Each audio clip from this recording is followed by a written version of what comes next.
Hello students, very good morning to all and welcome to the class 10. In this video lecture, we will learn our lesson number 2, Nelson Mandela Long Walk to Freedom from the book First Flight. And the chapter or the lesson is written by Nelson Rolihlahla Mandela. यानी कि उन्होंने खुद ही यह chapter लिखा है. It means उन्होंने अपनी autobiography में से ही ये हमारा जो चैप्टर है एक एक्सट्रैक्ट उसमें से सिलेक्ट किया गया है. So what is autobiography? Autobiography का मतलब है अपनी ही स्टोरी के बारे में वो खुद लिखते हैं, दैट इज़ ऑटोबायोग्राफी. तो उन्होंने जो अपनी ऑटोबायोग्राफी लिखी है जिसका नाम है लॉन्ग वॉक टू फ्रीडम, जिसमें उन्होंने जो भी एक इतिहास रचा है इसके बारे में अपनी पूरी कहानी उन्होंने इसमें प्रेजेंट की है. तो उसका ही एक पार्ट हमें यहाँ पर पढ़ाया जा रहा है. So Nelson Mandela has become the South Africa's first black president after more than 3 centuries of white rule.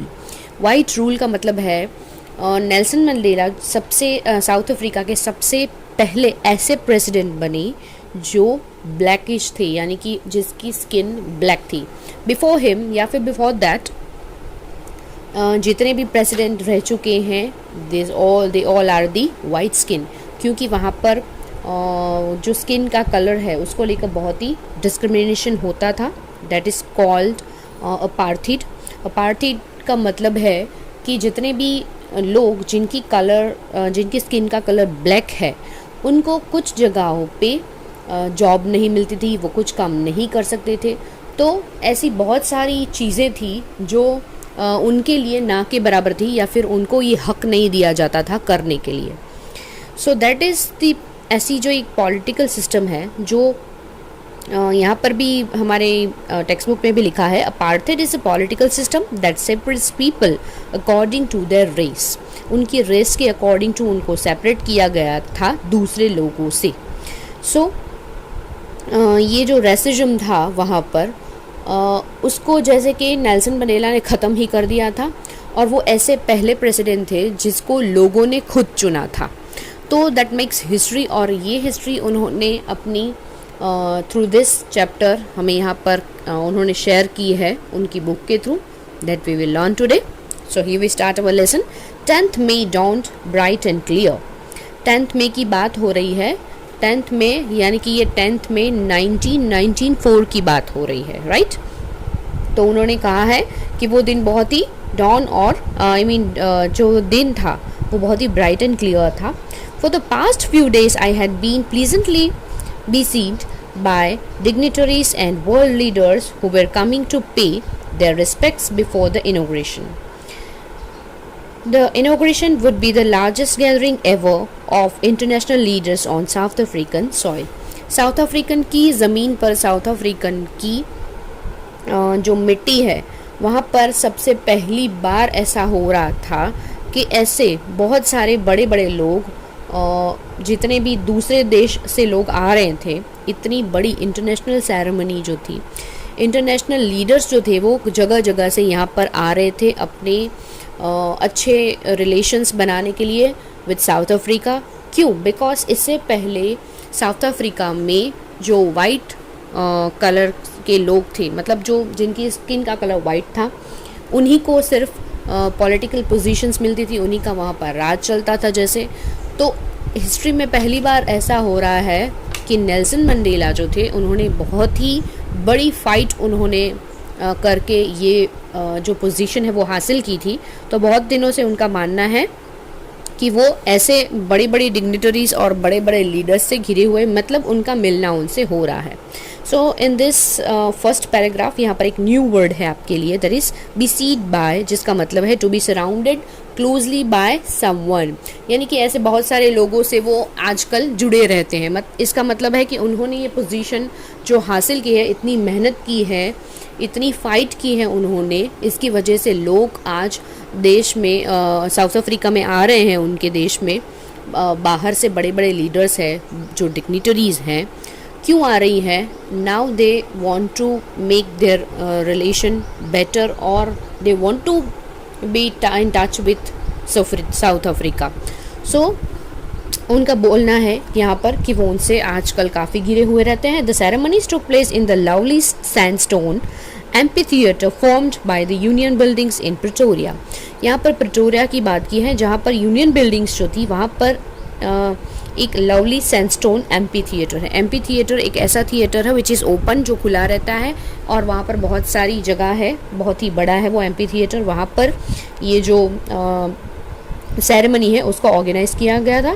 For decades this had been the seat of white supremacy and now it was the site of a rainbow gathering of different colours and nations for the installation of South Africa's first democratic non racial government. अब यहाँ पर वो बताते हैं कि ये जो ceremony है वो एम्पी थिएटर में प्रिटोरिया में उसको ऑर्गेनाइज किया गया था. फॉर डिकेड्स, डिकेड्स का मतलब है यहाँ पर ऐसे बहुत सारे सालों को आप 10-10 करके के जोड़ोगे तो बहुत सारे सालों को मिलकर बनेगा, दैट इज़ डिकेड्स. तो ऐसे डिकेड्स के बाद for decades this had been the seat of white supremacy. इतने डिकेड्स के बाद यहाँ पर एक ऐसे प्रेसिडेंट आए हैं जिनकी कलर ब्लैक है, क्योंकि अब तक वहाँ पर वाइट सुप्रीमेसी यानी कि जो वाइट स्किन कलर के लोग थे उनको ही वहाँ पर ये जो जितने भी पॉलिटिकल जितने भी अथॉरिटीज़ हैं या फिर जितने भी ऐसे पॉलिटिकल वर्क्स हैं वो उनकी सारी सत्ताएं ये सब उन्हीं को सब दिया जाता था. सो अब तक किसी ब्लैक कलर के इंसान ने यहाँ पर जगह नहीं रखी थी. तो यहाँ पर उन्होंने वर्ड यूज़ किया है now it was the site of rainbow gathering of different colours. क्यों यूज़ किया है रेनबो वर्ड? बिकॉज रेनबो एक ऐसी चीज़ है जिसमें सातों कलर साथ मिले हुए होते हैं. सो लाइक दैट यहाँ पर भी आज उनको अलग अलग स्किन की कलर के लोग दिख रहे हैं जो जमा हुए हैं यहाँ पर. सो इसलिए उन्होंने बताया है, वर्ड यूज़ किया है rainbow gathering of different colours and nations for the installation of South Africa's first. तो ये साउथ अफ्रीका की पहली democratic and non racial government थी जिसमें रेसिज्म को एंड स्पेशली अपार्थाइड का जो ये सिस्टम था यहाँ पर उसको फुल स्टॉप किया गया था. So in this paragraph amphitheatre is a new word जिसका मतलब है a building without a roof, जिसके ऊपर छत नहीं होती, with many rows of seats rising in the steps. यहाँ पर बहुत सारी सीट होती है, स्टेप्स बनाए होते हैं, वहाँ पर लोग बैठ के पूरी सेरेमनी को सेलिब्रेट कर सकते हैं. So this is typical of ancient Greece and Rome. तो ये एंशिएंट रोम और जो ग्रीस है वहाँ की परंपरा के मुताबिक इस एम्पी थिएटर को बनाया गया था which is a very large. On that lovely autumn day I was accompanied by my daughter Zenani. तो उस दिन यहाँ पर उन्होंने वर्ड किया है लवली ऑटम. तो वैसे तो मई का सीज़न है एंड ये जो साउथर्न हेमिस्फीयर है यहाँ पर हमारे से ऑपोजिट सीज़न होती है. तो यहाँ पर 10th मई को यहाँ पर उन्होंने ऑटम का सीज़न बताया है. आई accompanied with my daughter Zenani. तो वो उनकी डॉटर जिनानी के साथ उस दिन थे ऑन द पोडियम. पोडियम का मतलब है यहाँ पर जो स्टेज पर एक लकड़ी का पोडियम बना होता है जहाँ पर लोग खड़े रहते हैं और वो अपनी सेरेमनी को सब वहीं पर खड़े रह के वो सारे लोगों को एड्रेस करते हैं. सो दैट इज़ पोडियम, जिसे हम स्टेज भी कह सकते हैं. Mister de Klerk was first sworn in as second deputy president. Then Thabo Mbeki was sworn in as first deputy president. अब यहाँ पर अपनी बेटी के साथ जब उन्होंने पोडियम पर सबसे पहले उन्होंने जिक्र किया है जो सेकंड डेप्यूटी प्रेसिडेंट रहे हैं मिस्टर डी क्लर्क, उन्होंने पहले स्वॉन लिया यानी कि शपथ ली और उसके बाद शपथ ली फर्स्ट डेप्यूटी प्रेसिडेंट जिसका नाम था Thabo Mbeki. When it was my turn, I pledged to obey and uphold the Constitution and to devote myself to the well-being of the Republic and its people. To the assembled guests and the watching world, I said. और जब उनकी बारी आई यानी कि जब Nelson Mandela की बारी आई तब उन्होंने शपथ ली to obey and uphold the constitution, यानी कि वो कॉन्स्टिट्यूशन को अच्छे से फॉलो करेंगे. कॉन्स्टिट्यूशन का मतलब होता है एक ऐसी पूरी जिसमें व्यवस्था यानी कि रूल्स होते हैं कि देश को चलाना कैसे है, जिसमें सारे रूल्स डिसाइड किए गए हैं, दैट इज़ कॉन्स्टिट्यूशन. तो ये जो कॉन्स्टिट्यूशन है उनको वो अच्छे से उनका पालन करेंगे. And to devote myself to the well being of the republic, और लोगों की भलाई में ही वो सोचेंगे, लोगों का भला करेंगे, उसी में ही वो हमेशा पार्टिसिपेट करेंगे. टू द असेंबल्ड गेस्ट, जहाँ पर सारे गेस्ट आए थे, एंड वॉचिंग वर्ल्ड, जहाँ पर उनको पूरा वर्ल्ड देख रहा था, तब उन्होंने क्या बोला, I said today all of us do by our presence here come for glory and hope to newborn liberty out of the experience of an extraordinary human disaster that lasted too long, must be born a society of which all humanity will be proud. So यहाँ पर come for glory, come for का मतलब है a formal word जैसे कि hear और give, and hope to newborn liberty out of experience of an extraordinary human disaster. एक ऐसा ह्यूमन डिज़ास्टर, एक ऐसी परिस्थिति जो बहुत ही लंबी चली, लोग इसमें बहुत ही दुखी हुए, उन्होंने बहुत कुछ सहा है इस परिस्थिति में. Must be born a society of which all humanity will be proud. तो आज वो लोग भी समझेंगे कि अब उनको कैसे रहना है, वो भी सारे रूल्स को फॉलो करेंगे, वो भी अच्छी तरीके से रहना पसंद करेंगे और इस परिस्थिति को, इस चीज़ को एक अच्छी ह्यूमैनिटी की तरह पूरी दुनिया है जो इस पर प्राउड फील करेगी. We would were outlaw not so long ago have today been given the rare privilege to be host to the nations of the world on our own soil. We thank all of our distinguished international guests for having come to take possession with the people of our country of what is, after all, a common victory for justice, for peace, for human dignity. यहाँ पर एक new word है आपके लिए फिर से, outlaw. Who were outlaw? Because of its policy of apartheid, many countries had earlier broken off diplomatic relations with the South Africa. So यहाँ पर उन्होंने वर्ड यूज़ किया है outlaw because of the apartheid system. यहाँ पर south Africa में जो racism हो रहा था, जो डिस्क्रिमिनेशन हो रहा था ब्लैक स्किन कलर के लोगों के साथ, तो इसकी वजह से कुछ कंट्रीज़ के लोग ने जो रिलेशन थे, जो डिप्लोमेटिक रिलेशन होते हैं एक कंट्री के दूसरी कंट्री के साथ, उनको तोड़ दिया था. अब वो उनके साथ वापस जोड़ेंगे, ये कहने का मतलब है. तो उन लोगों को भी, और जो लोग आज बड़े बड़े लोग जो दूसरी कंट्रीज से इस सेरेमनी में बेस्ट विशेस, वार्म विशेस के लिए शामिल हुए हैं, ये सेरेमनीज को अटेंड करने के लिए, नेल्सन मंडेला को बेस्ट विशेस के लिए यहाँ पर आए हैं, तो उन्होंने उनको भी थैंक यू कहा, क्योंकि आखिर में after all a common victory, यहाँ पर विक्ट्री यानी कि विजय हुई है किसकी? फॉर जस्टिस यानी कि न्याय, पीस यानी कि शांति, फॉर ह्यूमन डिग्निटी. तो इन सारी चीज़ों पर से हमें यहाँ पर नेल्सन मंडेला का कहने का मतलब है कि अब दूसरे देश के लोग भी ये चीज़ों को नोटिस कर रहे हैं. इसकी वजह से वो आज फिर से अपने अच्छे रिलेशन बनाने के लिए इस सेरेमनी में अपनी प्रेजेंट उन्होंने यहाँ पर दी है. We have at least achieved our political emancipation. We pledge ourselves to liberate all our people from their continuing bondage of poverty, deprivation, suffering, gender and other discrimination. Emancipation का मतलब है freedom from restriction. We have at least achieved our political emancipation. तो यहाँ पर ये भी एक जो रेसिज्म चल रहा था यहाँ पर अपार्थाइड के थ्रू, तो इसमें पॉलिटिकल जो भी वर्क चलता था उसमें भी ये जो ब्लैक स्किन कलर के लोग थे उनको सारे रिस्ट्रिक्शन थे, तो वो लोग कुछ भी पार्टिसिपेट नहीं कर सकते थे. तो अब उसके थ्रू भी यहाँ पर उन चीज़ों में से भी इनको अब फ्रीडम मिली है. We pledge ourself to liberate our people. तो हमें यहाँ पर प्लेज लेने अपने आप से, क्यों? लिबर्ट का मतलब होता है फ्रीडम. ऑल आर पीपल, सारे लोगों को. कंटिन्यूइंग बॉन्डेज ऑफ पॉवर्टी यानी कि गरीबी. डेप्रिवेशन का मतलब है state of not having one's rightful benefit, किसी को उसका हक ना देना या फिर उसे छीन लेना. एंड सफरिंग जेंडर यानी कि जेंडर के रिलेटेड जो भी बातें या फिर जो रेसिज्म चल रहा था उसमें किसी से भेदभाव करना. एंड अदर डिस्क्रिमिनेशन, और जो भी सिस्टम ये चल रहा था अपार्थाइड के थ्रू, ये भी सारी चीज़ें यहाँ पर स्टॉप हो रही है, जिसको फुल स्टॉप लगने वाला है या फिर लग गया है. Never, never and never again shall it be that this beautiful land will again experience the oppression of one by another.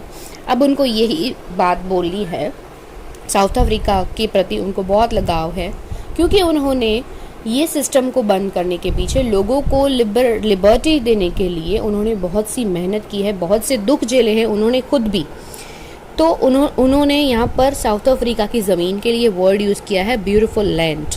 उन्होंने कहा है कि फिर से अगेन ये एक्सपीरियंस, ये जो ख़राब एक्सपीरियंस था, अब तक लोगों ने जो कुछ भी दुख झेले हैं, जो कुछ भी सहा है, वो उनको फिर से ना करना पड़ी।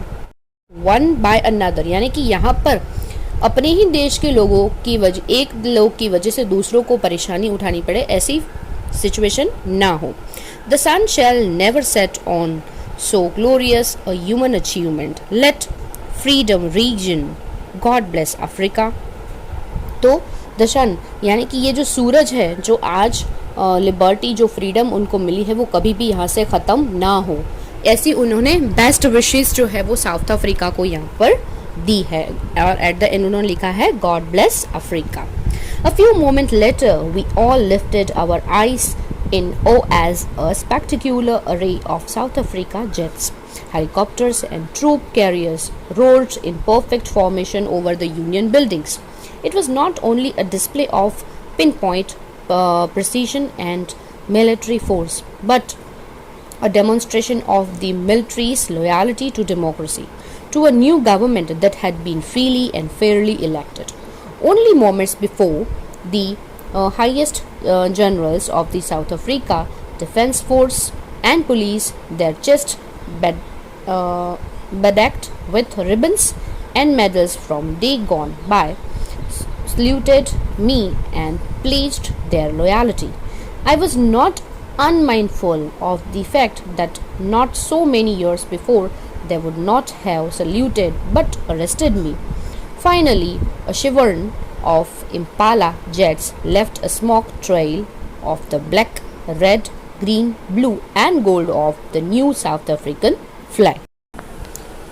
So कुछ ही मोमेंट पहले की बात है, सबकी आंखें ऊपर की तरफ थी क्योंकि स्पेक्टेक्युलर अरे, इसका मतलब है, ये न्यू वर्ड है आपके लिए, एन इम्प्रेसिव डिस्प्ले जो सबको अट्रैक्ट करता है, which is so colourful.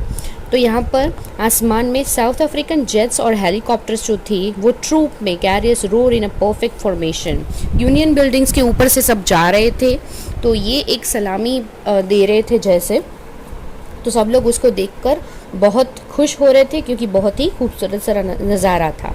It was not only a display of pinpoint precision and military force but a demonstration of the military loyalty to democracy, क्योंकि ये सब जो न्यू गवर्नमेंट है उनको सलामी दे रहे थे। क्यों? क्योंकि वो जानते थे कि ये पहली ऐसी डेमोक्रेसी है जो बहुत ही फ्रीली और फेयरली, यानी कि बहुत न्याय से जिसको इलेक्टेड किया है। और यहाँ पर जितने भी पुलिस फोर्स थे, जो डिफेंस फोर्स के जो जनरल्स थे, जितने भी ऑफिसर्स थे, उन सब की चेस्ट पर बहुत सारे मेडल्स और रिबन्स लगे हुए थे जो उन्होंने आगे की लड़ाइयों में जीते थे।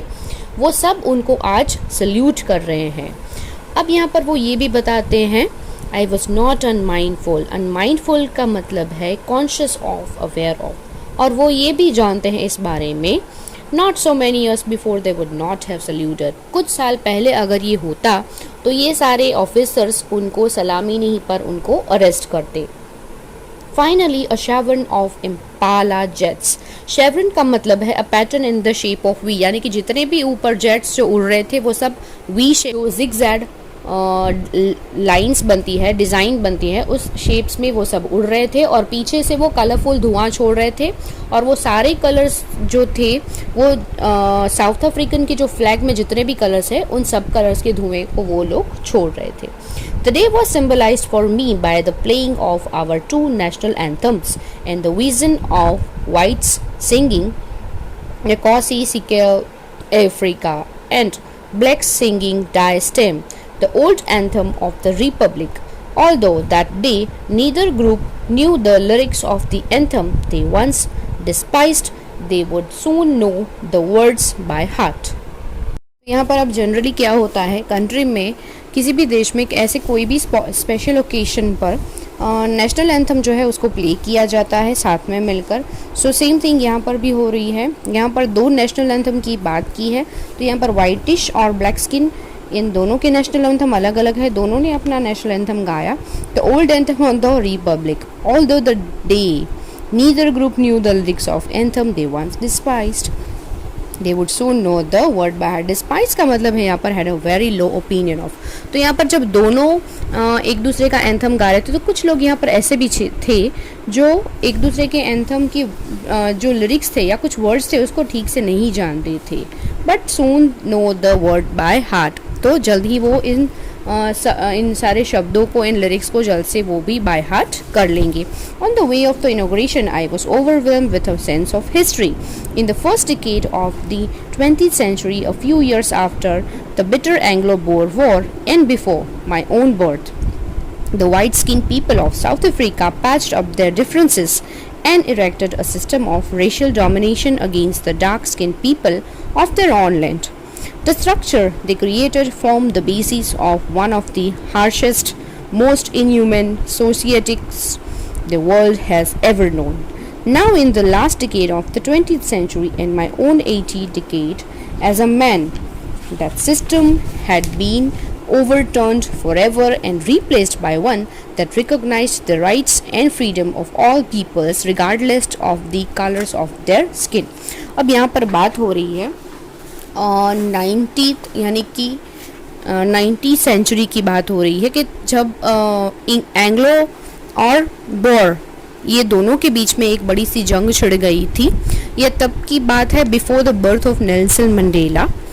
तो अब ये वॉर होने की वजह से क्या होता है, इस वॉर के बाद द वाइट स्किन पीपल जो थे उन्होंने साउथ अफ्रीका के लोगों के बीच में ये डिफरेंस पैदा कर दिया and they erected a system of racial domination, जिसको उन्होंने अपार्थाइड जैसा एक नाम दिया और ये अपार्थाइड सिस्टम उन्होंने तब से फॉलो करना शुरू किया। और ये जो स्ट्रक्चर उन्होंने क्रिएट किया था that form the basis one of the harshest, बहुत ही ख़राब तरीके से, मोस्ट इनह्यूमन, बिल्कुल जिसमें जैसे ह्यूमैनिटी है ही नहीं, and the world has ever known, और ये बात पूरे दुनिया को पता है। Now in the last decade of 20th century, पर अब जब last decade of 20th century की बात है, my own 80 decade as a man, the system had been overturned। अब ये पूरी सिस्टम चेंज हो गई है फॉरएवर, हमेशा के लिए, and replaced by one that recognise the right and freedom of all people. और अब ये किस तरह से जानी जाती है, राइट एंड फ्रीडम, सबके हक, जो हक है वो समान होते हैं सबके लिए और होने भी चाहिए, एंड फ्रीडम यानी कि स्वतंत्रता सबको मिली है, of all peoples regardless of the colour and the skin. अब कलर और स्किन के हिसाब से किसी के लिए कोई रूल नहीं होना चाहिए, सबके लिए जो रेगुलेशंस है वो सेम होनी चाहिए। तो ये जो रेसिज्म चल रहा था यहाँ पर, डिस्क्रिमिनेशन जो हो रहा था स्किन कलर के बेस पर, अब ये सब नहीं हो रहा या फिर नहीं होगा।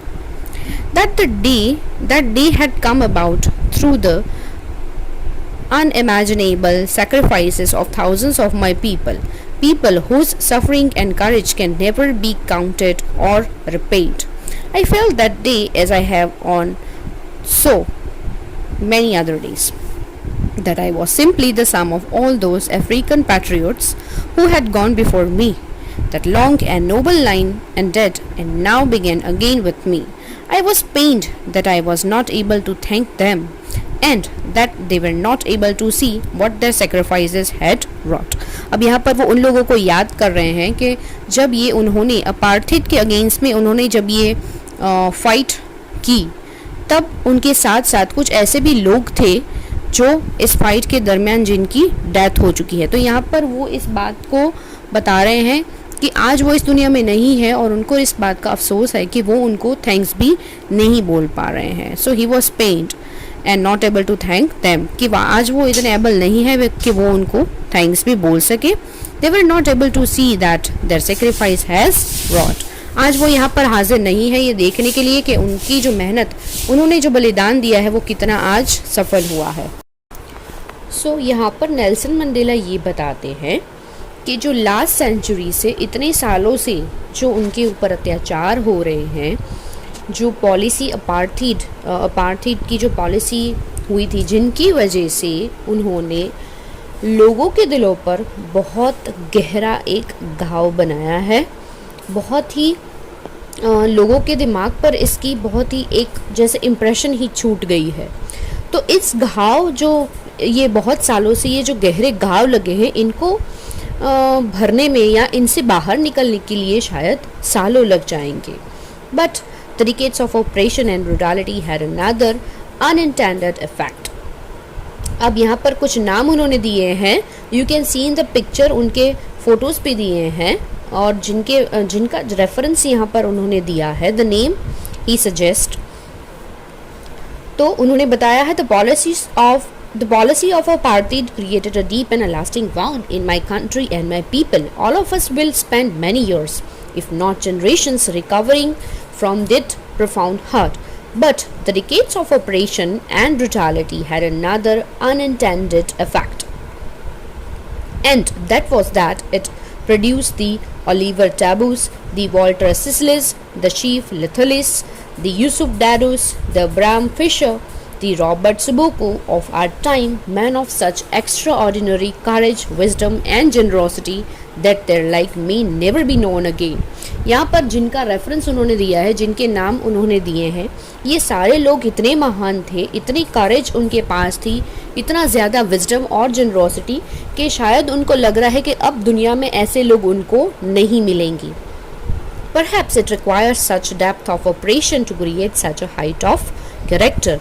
और अब उनको लग रहा है कि शायद अगर ऑपरेशन मतलब एक तरह का दबाव है लोगों पर, अगर किसी भी व्यक्ति पर, यहाँ पर उन्होंने एक जैसे एग्जाम्पल दिया है कि अगर आपके ऊपर कोई ज़्यादा किसी चीज़ को लेकर प्रेशर बनाता है या फिर उस चीज़ को लेकर कोई आप पे बहुत दबाव डालता है, तब आपके अंदर जो शक्तियाँ छुपी हुई है, जो खूबियाँ हैं, वो उभर के बाहर आती है, तब वो खिलती है जैसे. और तब आपके अंदर जो अच्छाइयाँ हैं, जो काम करने की लगन है या जो आपका गोल आपने सेट किया है, उसको पाने के लिए आपके ऊपर जो दबाव डाला गया है, उसकी वजह से जो अच्छाइयाँ, जो क्वालिटीज़ आपके अंदर छुपी है, दैट कम्स आउट. वो कैरेक्टर, वो चीज़ें आपसे बाहर आती हैं. My country is rich in the minerals and gems that lie beneath its soil, but I have always known that its greatest wealth is its people, finer and truer than the purest diamonds. यहाँ पर उनका मानना है कि मेरी country में जो है that is rich in minerals. यहाँ पर हम सब जानते हैं, एज वी ऑल नो, कि साउथ अफ्रीका जो है it is known for the raw diamonds.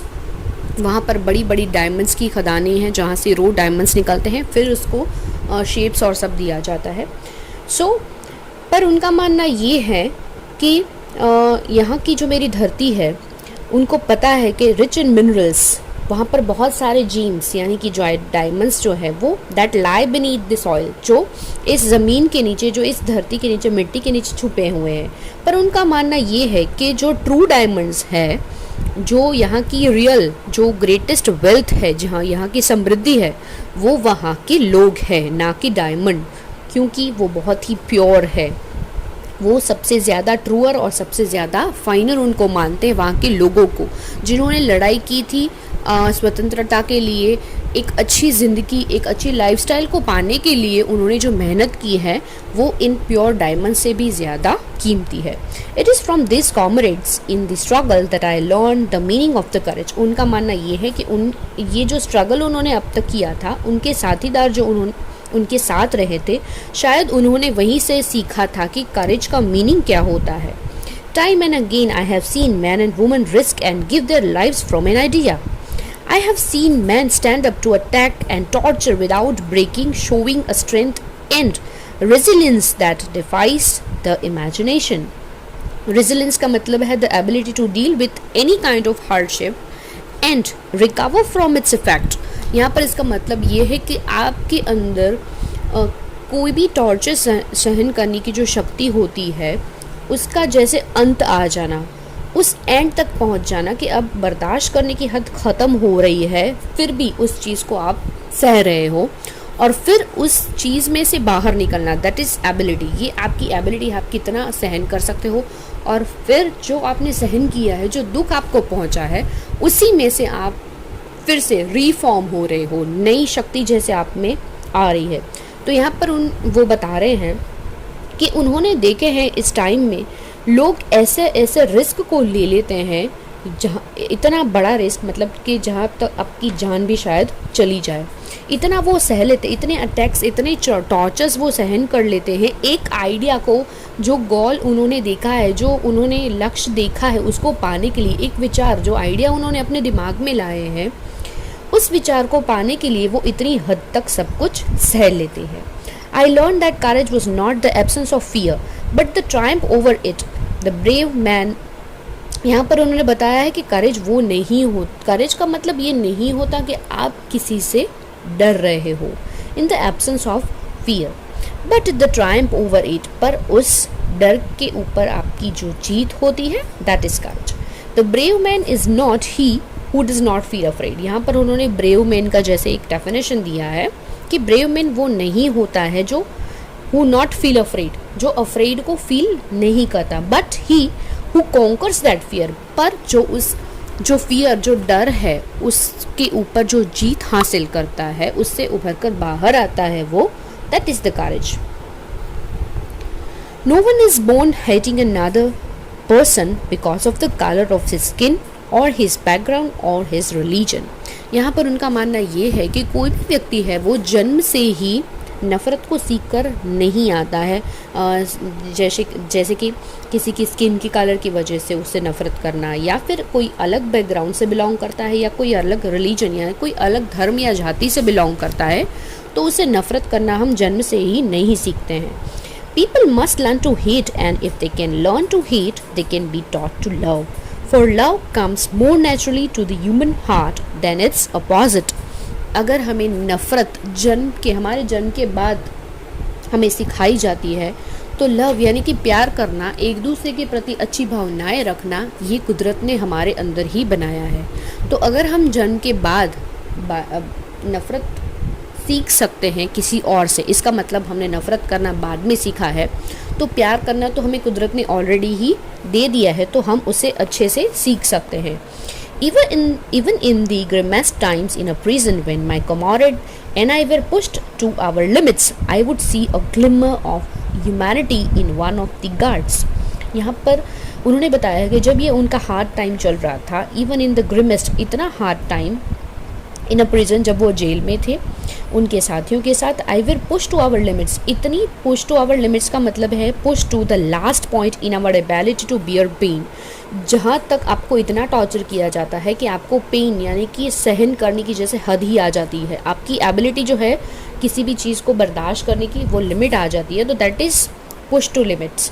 तो वहाँ तक हमारी हद आ जाती थी, पर वहाँ पर कभी कभी वहाँ पर जो गार्ड्स खड़े रहते थे, उनके चेहरे पे भी जैसे उनको लग रहा था कि नहीं, कहीं ना कहीं इंसानियत ज़िंदा है, और इसी चीज़ से उनको दोबारा शक्ति मिलती थी, जैसे वो रिचार्ज हो जाते थे। Perhaps just for a second, but it was enough to reassure me and keep me going. शायद कुछ ही मिनट्स के लिए, पर वो उनके लिए काफ़ी था फिर से खड़े होना। Man's goodness is a flame that can be hidden but never extinguished. इंसान के अंदर एक लॉ होती है, ऐसी एक लॉ जिसके थ्रू वो जलता भी है और वो फिर से भी खड़ा होना जानता है। तो ये जो इंसान के अंदर जो एक फ्लेम है, इसको आप शायद छुपा सकते हो, but it can never extinguish, उसे ख़त्म नहीं किया जाता। In life every man has twin obligations to his family, to his parents, to his wife and children, and he has an obligation to his people, his community, his country. In a civil and humane society, each man is able to fulfill those obligations according to his own inclinations and abilities. But in a country like South Africa, it was almost impossible for men of my birth and color to fulfill both of those obligations. In South Africa, a man of color who attempted to live as a human being was punished and isolated. In South Africa, a man who tried to fulfill his duty to his people was inevitably ripped from his family and his home and was forced to live a life apart, a twilight existence of secrecy and rebellion. I did not in the beginning choose to place my people above my family, but in attempting To serve my people, I found that I was prevented from fulfilling my obligations as a son, a brother, a father and a husband. So यहाँ पर वो बताते हैं कि during life यानी कि हमारी जो ज़िंदगी होती है, every man has twin obligation, उसकी दो तरफ की ड्यूटीज़ होती हैं, एक होती है टुवर्ड्स टू हिज फैमिली और दूसरी अपने देश के लोगों के प्रति। तो उनका बताना ये है कि in a society, mainly in a South Africa, in a civil and humane society, दोनों तरह की जो ऑब्लिगेशन है, जो ड्यूटीज़ हैं, वो फुलफिल करना, दैट इज़ इंक्लिनेशन। इंक्लिनेशन का मतलब है is on inclination and abilities. वो डिपेंड करता है कि आप अपने हिसाब से अपनी शक्ति यानी अपनी एबिलिटी और अपने बिहेवियर यानी कि अपनी मर्ज़ी के मुताबिक आप उसको कैसे निभाते हो। तो इंक्लिनेशंस का मतलब है यहाँ पर natural tendency two of behaviour. But in a country like south Africa, अब यहाँ पर साउथ अफ्रीका में पोजीशन कुछ अलग ही थी।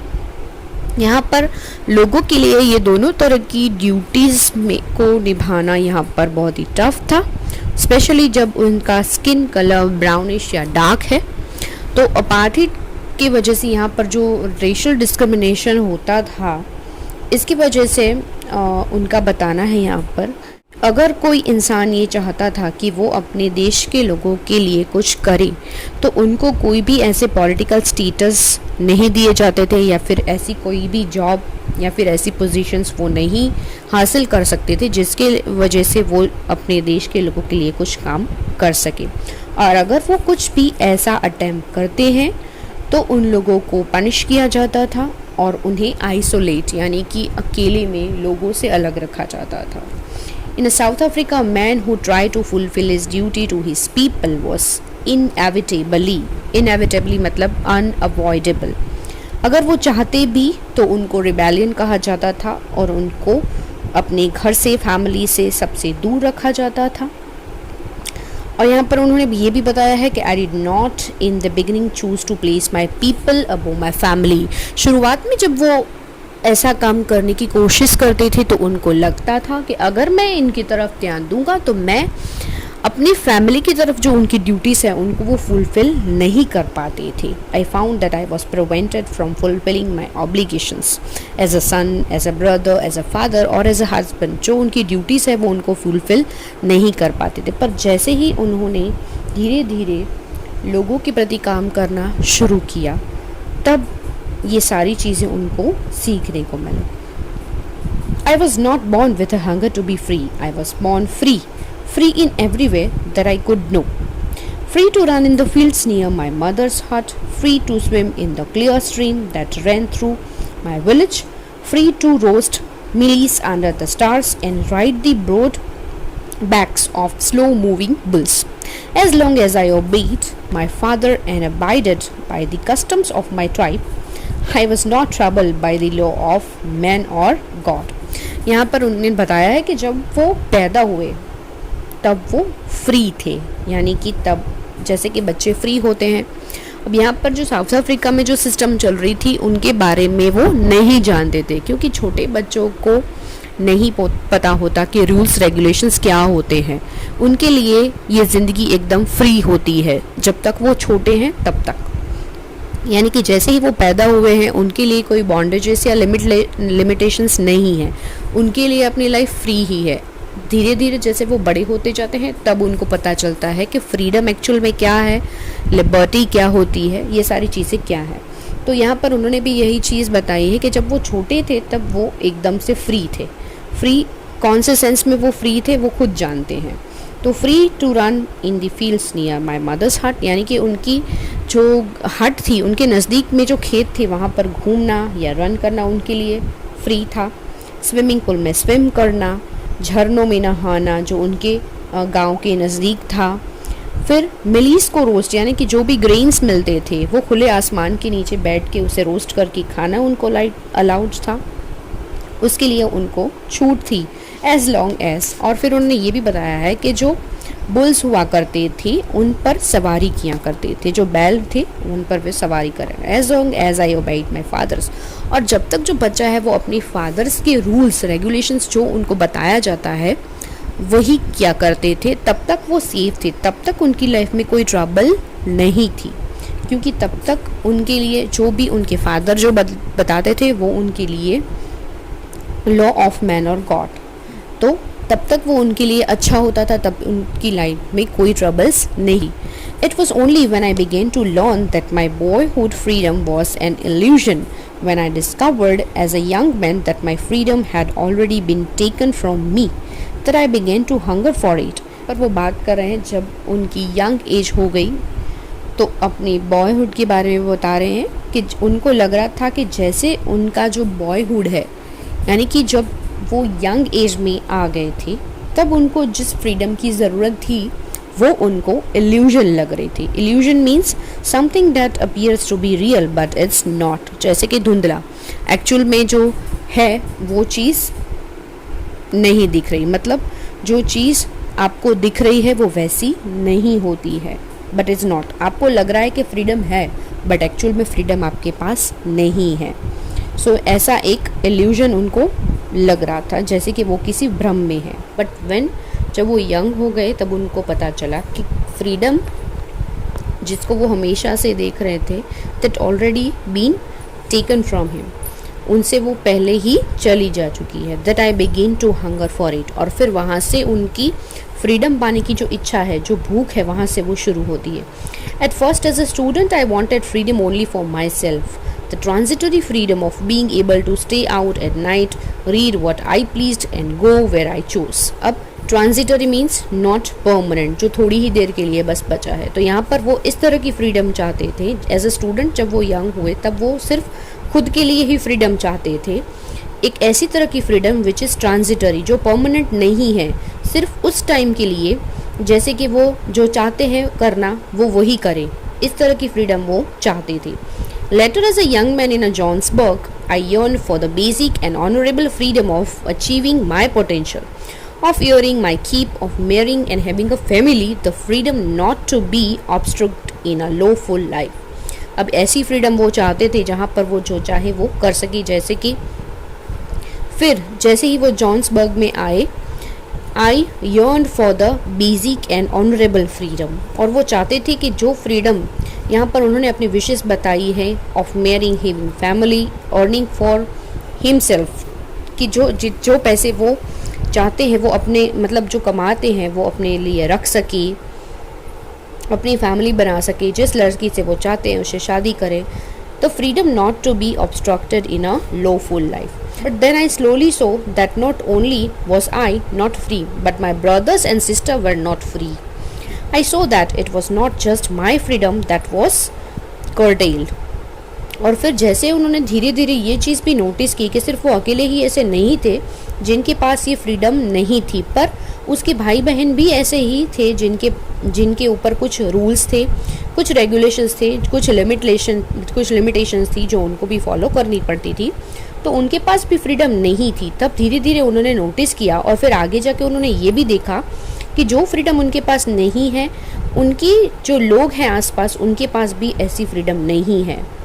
But the freedom of everyone who looked like I did, that is when I joined the African national Congress. और उसके बाद उन्होंने अफ्रीकन नेशनल कांग्रेस को ज्वाइन किया.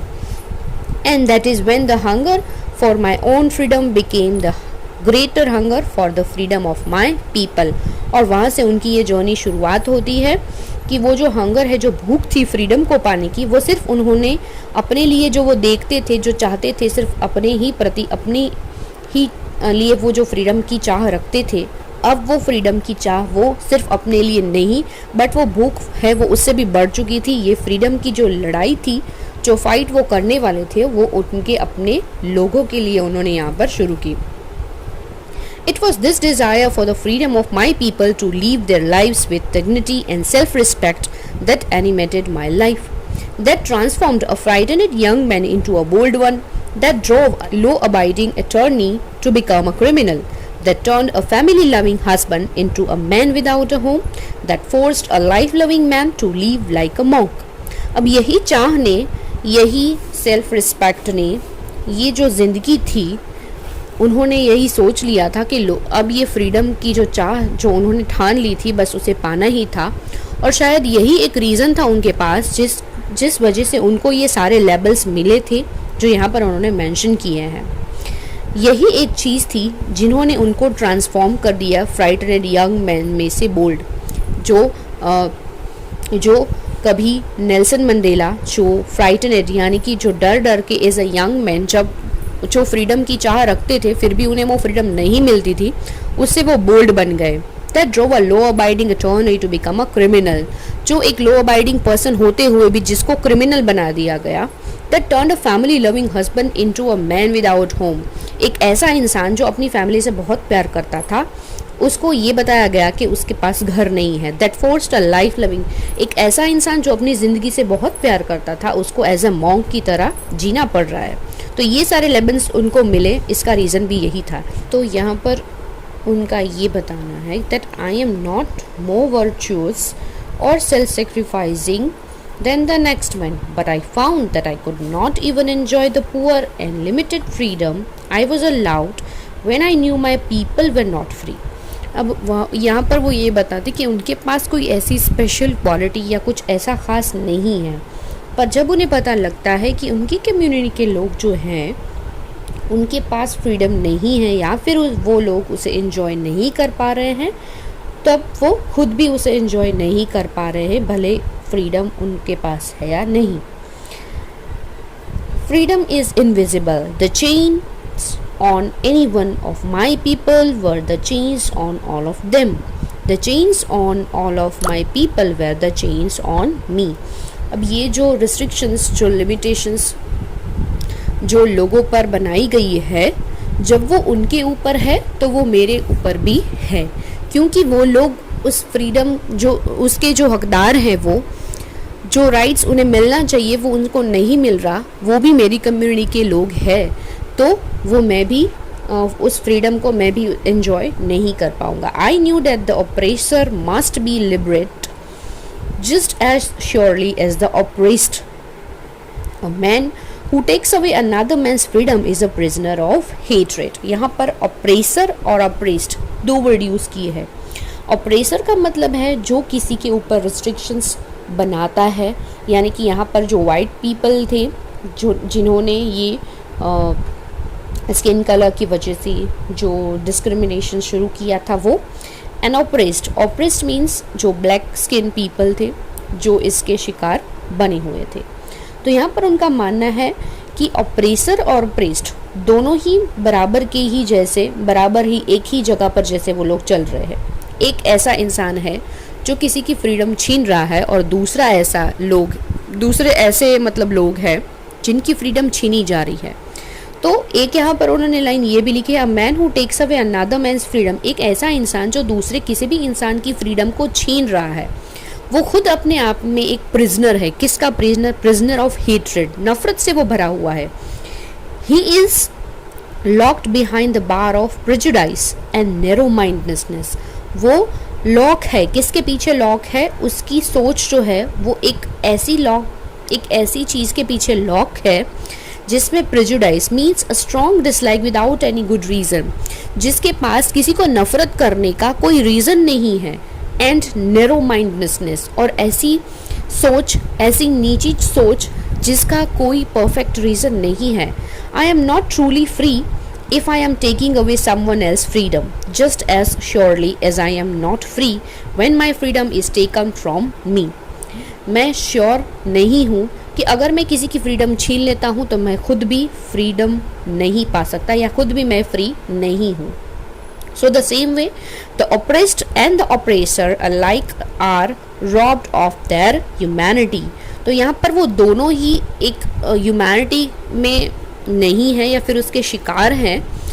वो दोनों ही इस फ्रीडम को नहीं जान सकते या फिर उसे नहीं पा सकते। तो उनका इतना अच्छा विचार है इन लोगों के प्रति भी कि वो उनको भी इस चीज़ों से बाहर निकालना चाहते हैं।